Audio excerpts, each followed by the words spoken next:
Hello and welcome to game changers. मेरा नाम है आकाश और बात करेंगे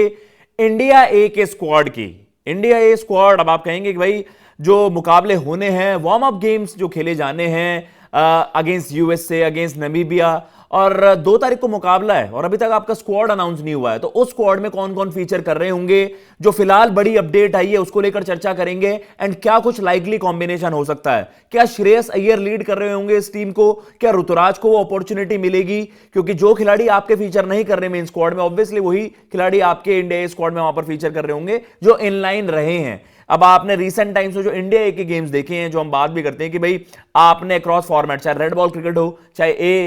आपके जो लिस्टे गेम्स हो, against south Africa, against Australia हमने देखे थे, और आपको राइजिंग स्टार्स जो आपने एशिया कप खेला था, वो स्क्वाड्स ना काफी अलग अलग थे। और उसमें क्या है कि ये भी होता है कि आपकी एक अवेलेबिलिटी का भी एक मसला होता है कि कौन से खिलाड़ी इस वक्त किस फॉर्मेट में वहां पर फीचर कर रहे हैं। आप अपने यंगस्टर्स को ग्रूम कर रहे थे, राइजिंग स्टार्स में आपने काफी यंगस्टर्स को अपॉर्चुनिटीज वहां पर दी कि आपने देखा कि यार इवन वैभव सूर्यवंशी, प्रियांश, वहां पर उनको फीचर करवाया गया था। जितेश एक एक्सपीरियंस खिलाड़ी वहां पर जरूर थे, लेकिन उसके अलावा आपने काफी यंगस्टर्स को, चाहे वो नमन धीर हो गए हों एंड उनके अलावा नेहल वधेरा, आपने बाकी खिलाड़ियों को अपॉर्चुनिटीज वहां पर दी। तो क्या आप इस बार भी यही करेंगे, क्योंकि ये आपके वार्म अप गेम्स जो खेले जाने हैं, एक तो ये भी है कि बाकी टीमों की भी प्रैक्टिस होनी है एंड नाइस जेस्चर कि यार मतलब इंडिया ये वहां पर फीचर कर रहा हो वार्म अप गेम्स में, और इंडिया ये भाई एक क्वालिटी, मतलब ये होगा कि नहीं बाकी टीमों के लिए जो यूएस से प्रिपेयर करने आ रही है या प्रिपेयर कर रही होगी वर्ल्ड कप के लिए, या फिर हम नमीबिया की बात कर रहे हैं, उनके लिए एक बड़ा टास्क होगा। हमारी ए टीम भी बहुत ज्यादा सॉलिड नजर आती है। तो एज ऑफ नाउ जो बड़ी खबर आ रही है उसको लेकर मैं बताऊं आपको, आयुष बडोनी साहब हो गए आपके, एंड उनके अलावा प्रियांश आर्या, दोनों को दिल्ली के रणजी ट्रॉफी स्क्वाड से रिलीज कर दिया गया है और ये कंफर्म कर दिया गया है कि वो टी20 वर्ल्ड कप के लिए जो इंडिया ए का स्क्वाड है, मतलब टी20 world cup warm up matches के लिए जो इंडिया ए का स्क्वाड है, उसमें वो दोनों खिलाड़ी फीचर कर रहे होंगे। अब इस चीज से आपको अंदाजा लग जाता है कि भाई मतलब ये दोनों खिलाड़ी आपको पता है, आयुष बडोनी हो गए और आपके प्रियांश आर्य हो गए, ए टीम्स में फीचर करते हुए नजर आए हैं। प्रियांश आर्य को आपने ये भी देखा था कि आपको लिस्ट ए गेम्स में प्रियांश आर्य नजर आते हैं और आपको राइजिंग स्टार्स में भी नजर आए थे। Ayush Badoni on the other hand आपको रेड बॉल क्रिकेट में भी नजर आए हैं, आपको लिस्ट ए वाले में भी नजर आए हैं। रेड बॉल क्रिकेट में डोमेस्टिक की बात कर रहा हूं, फर्स्ट क्लास गेम्स हो गए, एंड उसके अलावा जो आपके ए गेम्स हो गए उनमें आपको नजर आए हैं आयुष बडोनी, आपको लिस्ट ए गेम्स में फीचर करते हुए नजर आए हैं। एंड उसके अलावा जो हम बात कर रहे हैं, अभी उन्हें इंडिया कॉल अप भी मिला था, तो ये है कि मतलब उस तरीके से गेम टाइम नहीं मिल पाया, बट स्टिल आयुष बडोनी को भी वहां पर अपॉर्चुनिटी मिली है। तो इस अंदाजे से देखा जाए कौन कौन से खिलाड़ी वहां पर फीचर कर सकते हैं, वही खिलाड़ी मोस्ट लाइकली जो हमने देखा कि राइजिंग स्टार्स में जो खिलाड़ी आपके अवेलेबल होंगे, आपका मेजोरिटी स्क्वाड, मतलब आपकी 15 मेंबर स्क्वाड है, तो उसमें आपके जो खिलाड़ी नहीं है, क्या जायसवाल की वहां पर एंट्री हो जाएगी। अब जायसवाल को लेकर भी चर्चा थी कि यार जायसवाल थोड़े से साइडलाइन हो गए, वो आपका एक बैकअप तो रेडी रहेगा ही, लेकिन इन 15 मतलब जो 15 मेंबर स्क्वाड है उसमें वो फीचर नहीं करे। अब शुभमन गिल को तो आपने साइडलाइन कर ही दिया है, लेकिन शुभमन गिल का यहां होना तो अनलाइकली है, क्योंकि अपने आप में बहुत ज्यादा कंट्रोवर्शियल हो जाएगा शुभमन गिल को लेकर भी यार कि यार आपके रेड बॉल कैप्टन और आपके वाइट बॉल ओडीआई कैप्टन वो उस तरीके से अगर टी20 से साइडलाइन हो गए हैं, तो एक इन अ वे यार मैं ये नहीं कह रहा कि डिसरिस्पेक्टफुल होगा, बट थोड़ा सा कंट्रोवर्शियल हो जाएगा अगर शुभमन यहां पर, मुझे अनलाइकली लगता है शुभमन वहां पर फीचर नहीं कर रहे होंगे। क्या जायसवाल और आपके प्रियांश आर्या, या फिर आप ये माने कि आप केवल जो टी20 स्टार्स हैं उनको यहां पर अपॉर्चुनिटीज दें, जैसे हमने बात करी कि यार नमन धीर आपके पास हैं और आपके पास नेहल वधेरा जैसे टैलेंट्स हैं, एंड उसके अलावा जिन खिलाड़ियों ने आईपीएल में काफी अच्छा करा है, जिनकी हमने अलग अलग चर्चा भी करी है, चाहे आप राइजिंग स्टार्स की जो हम बात कर रहे थे वहां पर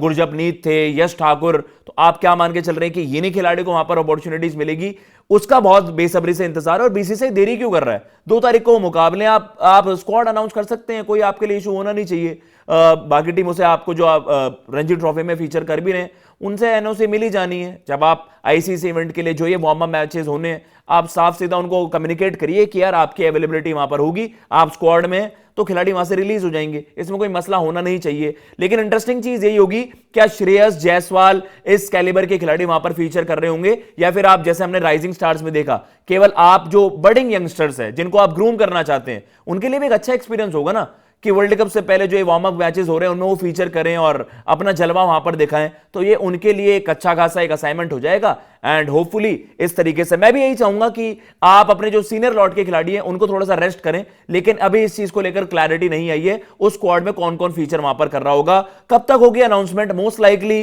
टुडे और टुमारो, मतलब ये स्क्वाड अनाउंस हो जाना चाहिए। 2 तारीख को तो मैच है ही, तो आपको ज्यादा मसला होना नहीं चाहिए और आपके सिलेक्टर्स के लिए ज्यादा माथा बच्ची भी नहीं होनी चाहिए यार। वार्म अप गेम्स आपके हैं और इंडिया ए में फीचर करवाने हैं, जो खिलाड़ी इनलाइन रहे हैं उनको लेकर चर्चा। और यह भी बताया जा रहा था जैसे रेयान पराग, उनकी रिकवरी होती है तो वो जरूर इस स्क्वाड में फीचर करेंगे, क्योंकि वॉशिंगटन सुंदर का अभी इंजरी का मसला है। तो वॉशिंगटन की जगह अगर आप एक खिलाड़ी को लाइक टू लाइक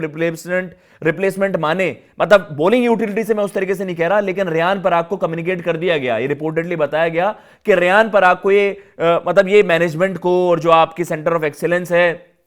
मतलब आपकी जो मेडिकल टीम भी है, मतलब उनको लेकर ये भी है कि ये कम्युनिकेट कर दिया गया है कि इनका रिकवरी जल्द से जल्द हो तो टीम इंडिया के लिए बेहतर होगा। और अगर वॉशिंगटन की जगह आप एक खिलाड़ी को पिक कर पाए तो शायद वहां पर रेयान पराग उस तरीके से हो जाए, क्योंकि अब वो थोड़ा सा बॉलिंग भी करते हुए नजर आए हैं। तो रेयान पराग हो गए आपके, आयुष बडोनी हो गए एंड प्रियांश आर्या, 3 नाम तो एज ऑफ नाउ ये कंफर्म लगते हैं विद सब्जेक्ट टू फिटनेस। मैं पराग का नाम वहां पर लूंगा, लेकिन उसके अलावा जैसे हमने बात करी कि आप उन सीनियर खिलाड़ियों को, क्या जायसवाल, श्रेयस, इस तरीके के स्टार्स वहां पर फीचर कर रहे होंगे, या केवल जो हमने राइजिंग स्टार्स में देखा जो आई थिंक वो T20 सेटअप में थोड़ा सा होते हैं, या आप अपने ज्यादातर यंगस्टर्स को वहां पर ग्रूम करना चाहते हैं, उन खिलाड़ियों को आप अपना आप वहां पर मौका दोगे। ऋतुराज एक बड़े मेन खिलाड़ी रहे हैं जिनको हमने देखा था अगेंस्ट साउथ अफ्रीका, उनको वो इंडिया कॉल अप मिला, शतक भी उन्होंने जड़ा था। ओडीआई मुकाबले थे जरूर, वो लिस्ट मैचेस में उन्होंने जबरदस्त परफॉर्मेंसेस करी है, रेड बॉल में उन्होंने जबरदस्त परफॉर्मेंसेस करी है। तो क्या ऋतुराज को वो जिम्मेदारी मिल जाएगी? तो ऋतुराज भी भाई अपना एक चांस वहां पर बना पाए और वार्म अप मैचेस में एटलीस्ट फीचर करें, उनके कॉन्फिडेंस के लिए एक बढ़िया होगा। गोइंग फॉरवर्ड तो आपके लिए फिर इसके बाद जब जो खिलाड़ी आपके वर्ल्ड कप में फीचर नहीं कर रहे हैं, वर्ल्ड कप मेन स्क्वाड में, उनके लिए तो गोल अब वही है कि आईपीएल, इसके बाद तुरंत आपका आईपीएल है और उसके लिए वो तैयारियां होंगी। श्रेयस पाजी अपने पंजाब के लिए, ऋतुराज सीएसके के लिए कप्तानी की तैयारी कर रहे होंगे। लेट्स सी कौन कौन से खिलाड़ी वहां पर फीचर करते हैं। आप बताइए आपको क्या लगता है, कप्तान के तौर पर श्रेयस को बैक करना चाहिए, या फिर आप वही कि जैसे राइजिंग स्टार्स में हमने देखा था एक यंग लॉर्ड था, एक यंग कैप्टन को अपॉइंट कर दीजिए और more like a learning phase, कुछ ज्यादा रेलेवेंस उस तौर पर नहीं है, वार्म अप मैचेस ही हैं अगेंस्ट यूएसए, अगेंस्ट नमीबिया, तो आप मतलब ज्यादा माथा बच्ची ना करें, ज्यादा कॉम्प्लिकेट ना करें, बस आप अपने यंगस्टर्स को मौका दीजिए, सीनियर खिलाड़ियों को वहां पर उस तरीके से अनलीश करने की जरूरत नहीं है। तो ये आप देखिए, या फिर इंडिया इस तरीके से देख रहा है कि आप अपने बैकअप ऑप्शंस, अभी देखो तिलक पूरे 5 मैचेस से वहां पर आप कह सकते हैं कि अवेलेबिलिटी नहीं रही, उनकी इंजरी का उनका मसला था, टेस्टिकुलर टॉर्शन के जैसे आप कह सकते हैं उनकी शिकायत थी एंड उनकी सर्जरी वहां पर हुई एंड उसके अलावा वो रिकवरी फेज में है। अभी माना जा रहा है कि वो आपके अवेलेबल हो जाएंगे जो इंडिया का मेन टीम का हमारा जो वार्म अप मैच है उस तक, लेकिन ये है कि उनका भी बैकअप आप एक रेडी तो रखिए कि अगर मसला वहां पर बिगड़ जाए, अगर सिचुएशन थोड़ी सी एग्रेवेट वहां पर हो जाए, तो एटलीस्ट वो श्रेयस के पास गेम टाइम हो कि आप एक लाइक टू लाइक नंबर 3 पर अपना एक मेन प्लेयर ले आए। तो श्रेयस और मतलब पराग आपको मोर लाइक रिप्लेसमेंट्स के तौर पर अगर आपको देखना है तो श्रेयस और पराग को फीचर करना चाहिए। ऋतुराज क्या पता मतलब मैनेजमेंट उनको यही चाह रही हो कि रेड बॉल और व्हाइट बॉल का है थोड़ा सा, तो उसमें मतलब उन्हें आप रेड बॉल के लिए ज्यादा ग्रूम करिए, या ओडीआईस के लिए, T20 में आप मत उतना नहीं देख रहे हैं, तो उस तरीके से सारी चीजें हो सकती हैं। बाकी स्क्वाड आपको यंगस्टर्स की लाइक नमन धीर वहां पर हो गए, नेहल वधेरा हो गए, प्रियांश आर्य हो गए, सूर्यवंशी तो अपना भाई अंडर 19 वर्ल्ड कप खेल रहा है, वरना उसको जरूर हम देखना चाहते, बट ये है कि इस तरीके से वहां पर वो सारी चीजें हो रही हैं। कमेंट बॉक्स में आप भी बताइए किस तरीके से आप किन को चाहते हैं कि कौन कौन खिलाड़ी फीचर कर सकते हैं, एक 11 बेस्ट बनाइए जो खिलाड़ी इस इंडिया ए मैच के लिए अवेलेबल हो सकते हैं। बाकी squad announcement with in 2 days हो जानी चाहिए, ऐसा रिपोर्टेडली वैसे कंफर्मेशन नहीं आई है, बट इट इज लाइकली कि विद इन 2 डेज ये स्क्वाड आपका आ जाएगा। फिलहाल मैं लेता हूं इजाजत। जय हिंद, जय भारत।